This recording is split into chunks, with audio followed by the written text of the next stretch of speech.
Has anyone watching bothered to look at the Bloomberg Billionaires Index? Well, it's your snapshot of how people are making fortunes. And among the top 10 billionaires, there's a high concentration of wealth being created in one particular industry sector. Can you guess what it is? Yes, it's technology. And 8 out of the world's 10 wealthiest billionaires made their fortune in this particular industry sector. Now, today's ETF battle is an audience-requested triple-header contest between ETFs focused on the technology sector. This is going to be good. Stick around.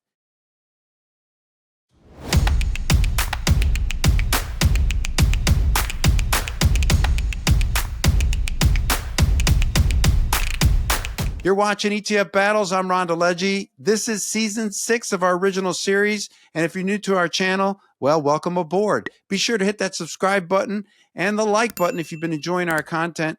Also, be sure to send us your ETF battle requests in the comment section below or on our X feed. You send us those ticker symbols, make it good, and we'll take a look at it.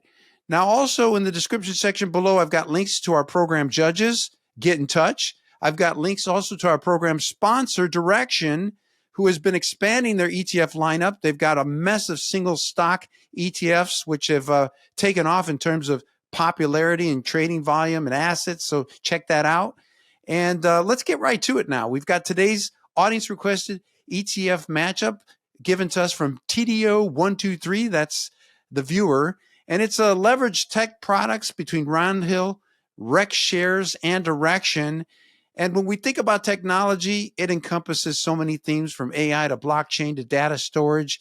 And thank you so much, TDO123, for this battle suggestion. We've got MAGX going up against FNGU and TECL. So this is a good one. Helping us to sort through it, we got Athan Psarofagis, an ETF analyst with Bloomberg, and David Kreinces with ETF Portfolio Management. Judges, great to have you back. Hey, Ron, Athan, it's battle time. Hey, guys, nice to see you both.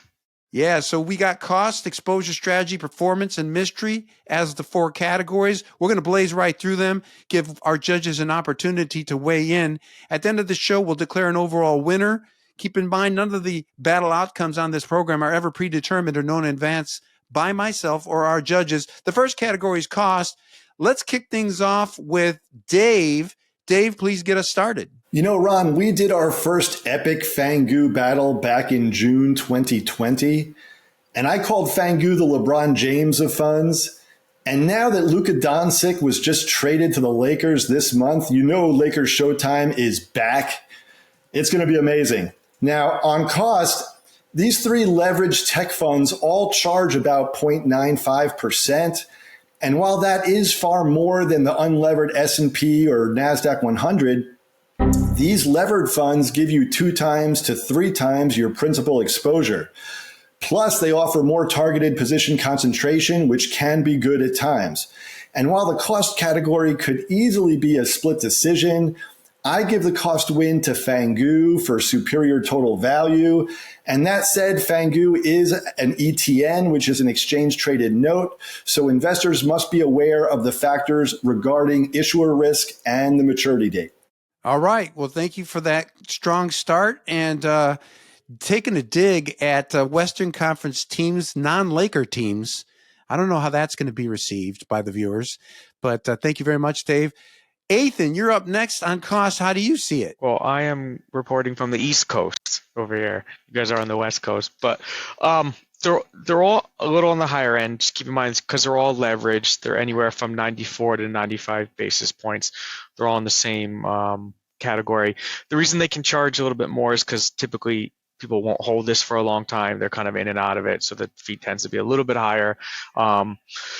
FNGU is the largest of it. It's got 8 billion. TECL's got 3 billion. MAGX is pretty new. It's only got a few in it. So because the headline expense ratio is so close, FNGU trades the most. It's got the best spread. So I think from a total all-in cost, I would also give this one to FNGU, just because of its ability to. Because a lot of people want to trade this, so you got to just make sure that it's pretty seamless. So I'll give this overall cost to FNGU.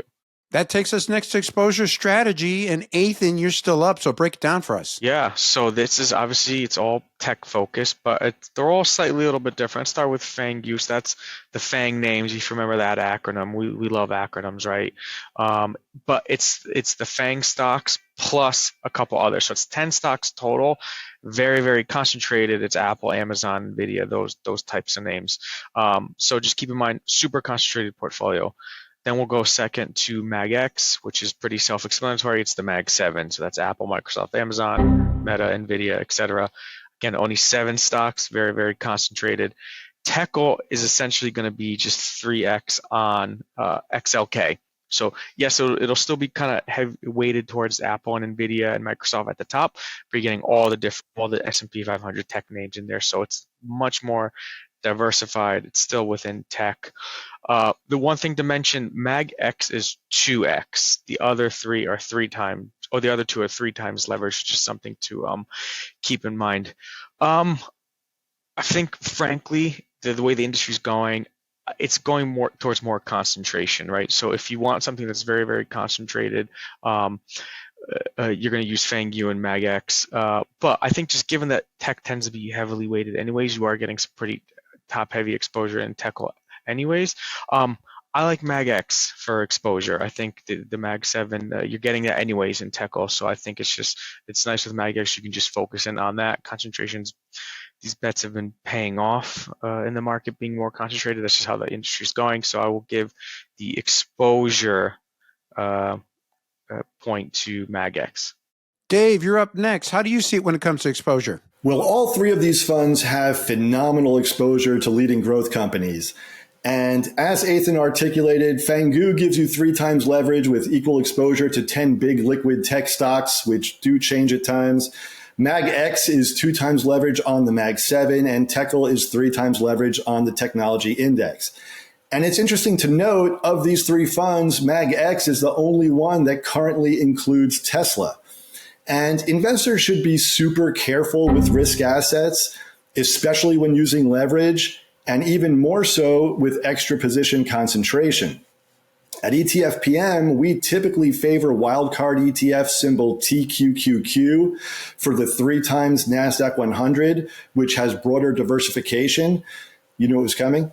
So I give the levered technology exposure win to wildcard TQQQ. And in its absence here, I give the exposure win to FNGU for 3 times exposure on mega cap technology.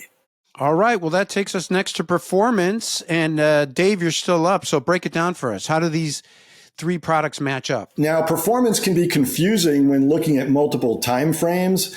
And MAGX only has 1 year of actual data. So this chart shows over the past decade, TECL, TECL, delivered 26 times your money, or 40% annualized. TECL even outperformed the American Dream ETF TQQQ, which gave you almost 21 times your money. And over the trailing 5-year and 1-year periods, FNGU clearly stands out. However, all 3 of these funds got clobbered in 2022, down by 74 to 88%. So bottom line is, it's a tough call. All of these funds are spectacular, and on a risk-adjusted basis, given the broader diversification, I give the performance win to wildcard ETF TQQQ, and among these battle options, I give the performance win to the LeBron James of funds, FNGU. All right. Well, thank you very much, Dave. Athan, you're up next. Give us your take on performance. Yeah, like David said, FNGU is TECL's the oldest. MAGX is pretty new. That's only about a year old.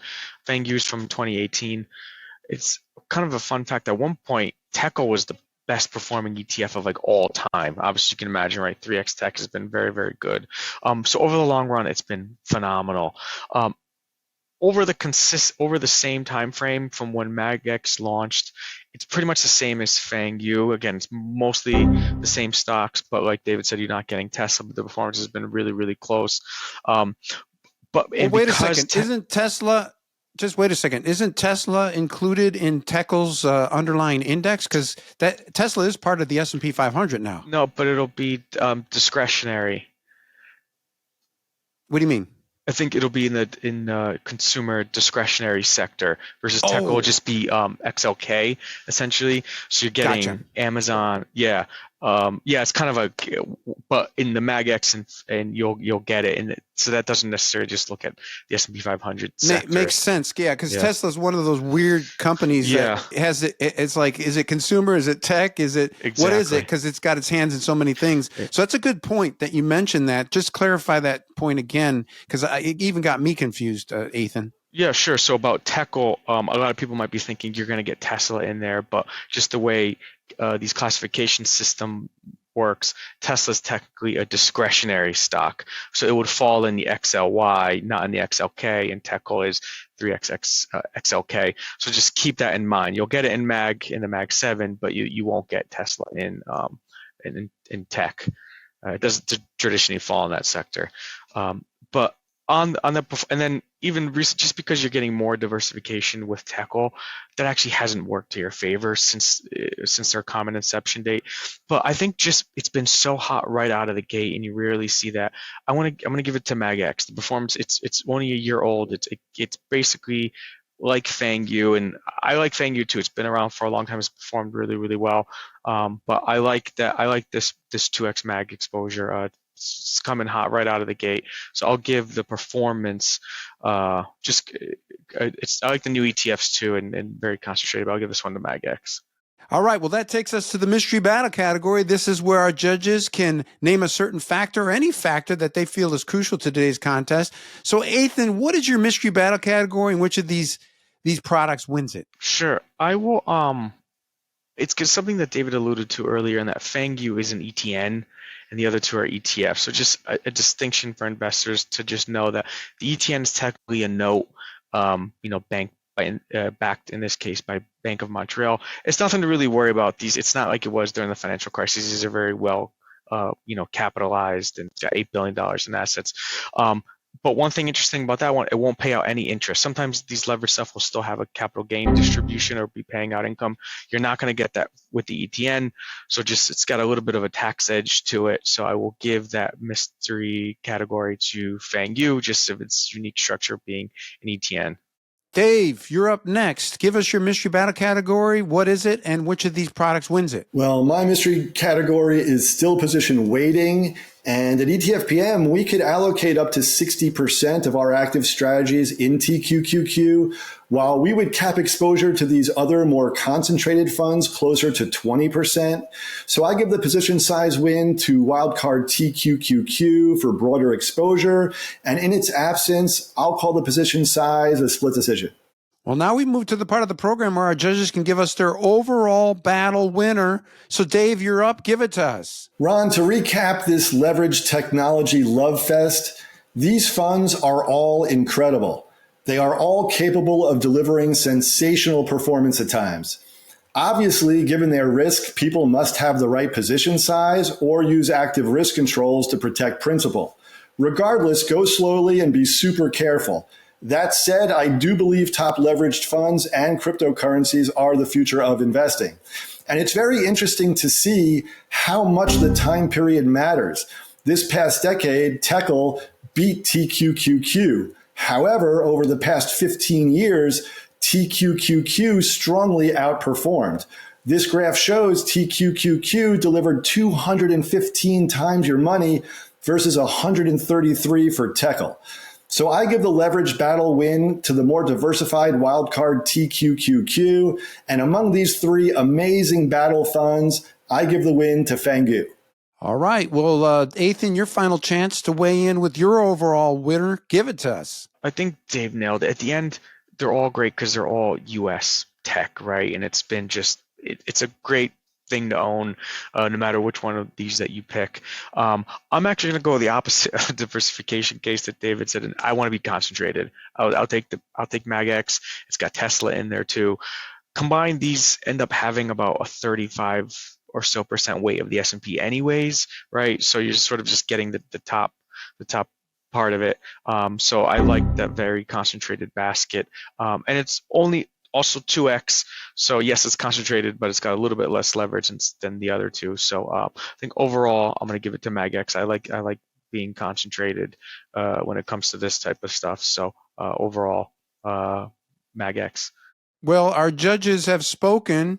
And just before I read off our battle scorecard, Dave, I want to confirm something with you. You had mentioned TQQQ as a wild card choice. Do you feel more strongly about that than FNGU? I do. You can have a much larger position there. And in a crash environment, FNGU is going to be a bit more painful. So TQQQ would be the winner, but FNGU is definitely a very close second. All right. Well, our judges have spoken, and according to my final battle scorecard, the referee had to do a double check. It's going to be a split decision between TQQQs and MAGX, and I think our judges laid out their arguments very well. We had Dave, of course, he liked FNGU for many reasons, but in the end, he did defer to TQQQQ.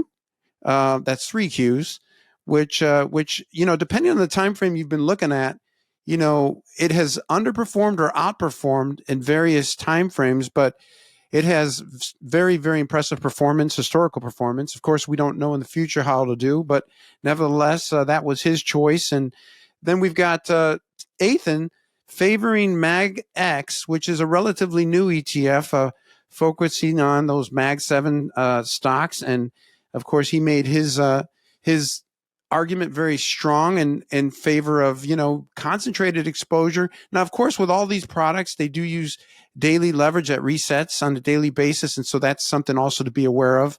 They are really designed as short-term trading instruments. So again, great job by all of our judges laying out today's ETF battle. And we couldn't have done it without you. Yeah, I think this was fun. Thank you, Ron. Thanks, Athan. Happy trading, everyone.